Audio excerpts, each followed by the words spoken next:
दोन्ही सभागृहांचं कामकाज सुरू होणार आहे.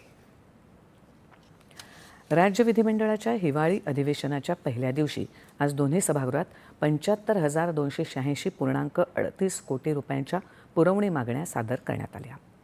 विधानसभेत आज तालिका अध्यक्षांचीही नियुक्ती झाली. चैनसुख संचेती, समीर कुणावार, किशोर आप्पा पाटील, सरोज अहिरे, राहुल पाटील, उत्तम जानकर आणि रामदास मसराम यांची तालिका अध्यक्षपदी नियुक्ती केल्याची घोषणा अध्यक्ष ॲडव्होकेट राहुल नार्वेकर यांनी केली. विधिमंडळाचं कामकाज गुंडाळण्याचा प्रयत्न करण्यात येत आहे असा आरोप काँग्रेसचे नाना पटोले यांनी यावेळी केला. कामकाज सल्लागार समितीच्या बैठकीत आम्ही आमचं म्हणणं मांडलं होतं. आम्ही कामकाज कमी करण्याला सहज मान्यता दिली नाही असा खुलासा शिवसेना उद्धव बाळासाहेब ठाकरे पक्षाचे भास्कर जाधव यांनी केला.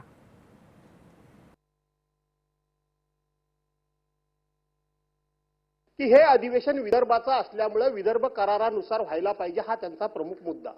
ठीक आहे, त्याच्यावर आपण निर्णय देणार, पण आपण असा मेसेज पाठवला की आम्ही तिथं या सगळ्या गोष्टीला मान्यता दिलेली, आम्ही आमचं मत तिथं मांडलेलं आहे की 8 ते 19 पर्यंत व्हावं हा आम्ही आग्रह केला. एखादा आठवडा अधिक वाढवा म्हणून आग्रह केला.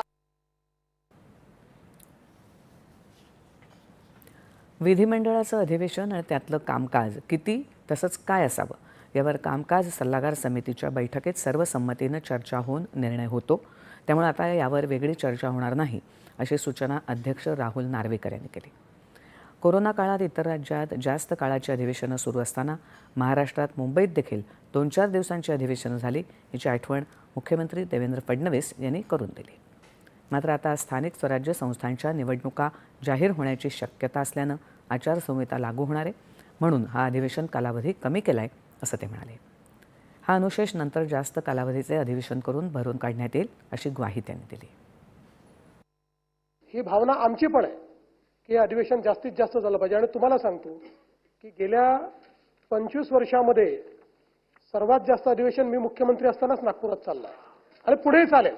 आता आपल्यालाच माहिती आहे आचारसंहिता आहे, पुढे कधी आचारसंहिता होऊ शकते हे आपल्याला माहित नाही, पण ती जी काही इंडिकेशन परवाच्या प्रेस कॉन्फरन्समध्ये आपल्या इलेक्शन कमिशनने दिले म्हणून आपण त्या दिवशी विचार केला आणि 2 दिवस म्हणजे पहिला आठवडा आणि प्लस 2 दिवस 10च्या ऐवजी 7 दिवस होत आहे. हे पुढच्या वर्षी कॉम्पन्सेट करून टाकू, काळजी करू नका. अध्यक्ष महोदय, एक रेकॉर्ड मला क्लिअर केला पाहिजे.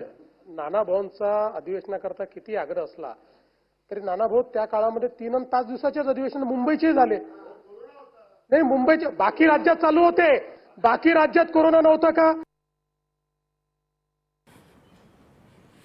विधान परिषदेत वर्ष 2025-26च्या पुरवणी मागण्या उपमुख्यमंत्री आणि वित्तमंत्री अजित पवार यांनी सादर केल्या.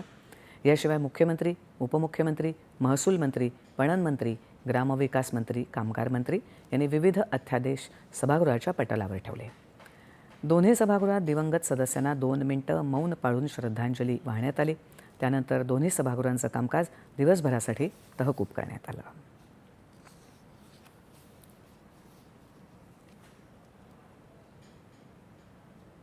शिवसेना आमचा मित्रपक्ष असून तो मजबूत व्हावा यासाठी